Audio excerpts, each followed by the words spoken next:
Hello, and welcome to the latest legal update for the solicitors group TSGLegalTV.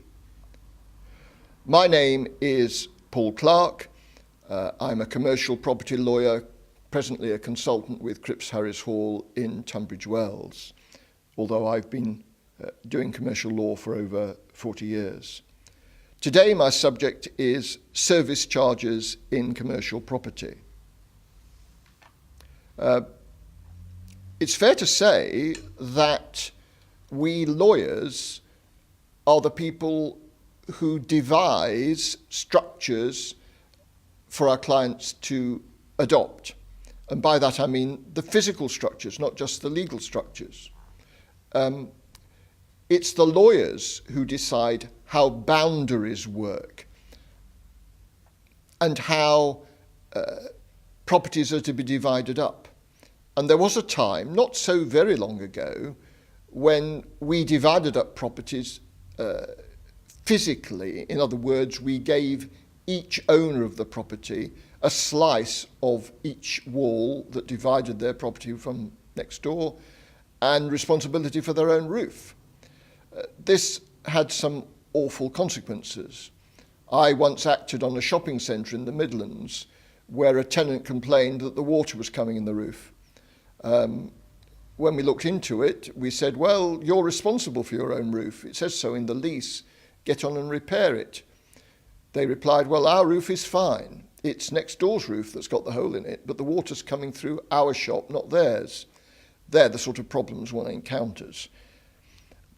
So we lawyers came up with the idea of service charges, the landlord retaining responsibility for the structure of a building and for its common areas and for looking after cleaning and lighting and so on, and for the tenants to pay a fair share of those costs through a service charge. There is an incidental advantage to landlords here that is sometimes forgotten. If a tenant is solely responsible for repair, then a landlord has difficulty in forcing that tenant to do anything during the lifetime of the lease. It's only towards the end of a lease that the tenant becomes responsible, and that's because of the Leasehold Property Repairs Act 1938, which says that if a landlord requires repairs, it has to face an action from a tenant saying, well, prove that this loss is causing damage to your interest in the property, your reversionary interest. And it's only in the last 3 years of a lease that the landlord can really force a tenant to do any work.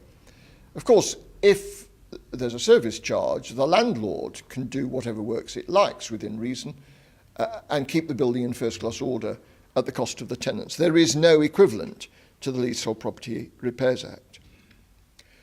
Commercial property service charges are completely unregulated, quite unlike residential.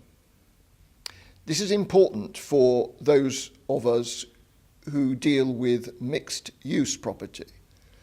Where an element of the property is residential, then it is subject to extremely strict regulation. For example, if you want to carry out major repairs to residential property and charge their cost through a service charge to the tenant, you have to consult with the tenants first and follow a prescribed procedure. Otherwise, the amount you can recover is limited to £250. Last year, Dejan Investments, in a case Dejan Investments and Benson, that went to the Court of Appeal, didn't follow the process correctly and lost almost £270,000 as a result. So if you're dealing with mixed-use property, do watch it. Service charges in commercial property are, however, subject to a code of practice.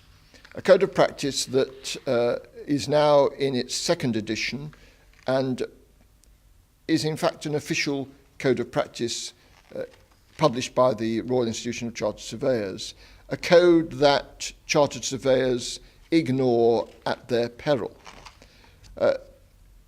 This code is intended to improve general standards, in relation to services and promote best practice, uniformity, fairness and transparency in management.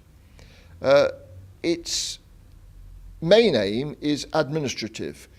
It's aimed principally at managing agents and their clients, making sure that budgets are issued on time and information is provided promptly and fully. It goes on to say, however, it's trying to avoid disputes and that it is providing guidance to solicitors, owners, occupiers and managers in negotiating, drafting, interpreting and operating leases in accordance with best practice. Personally, I don't think it meets that last aim at all. It doesn't contain any case law, it contains very little reference to statute. It is primarily a management tool. The current edition came into force in October 2011, and it contains 26 core principles, and I'm not going to bore you with all the detail. It's something that you should certainly read for yourselves, and 10 sections of supporting guidance, together with a fair number of appendices which contain some useful forms, at least for those who manage property. As a solicitor, the main use, I believe, for this code is in drafting new forms of lease.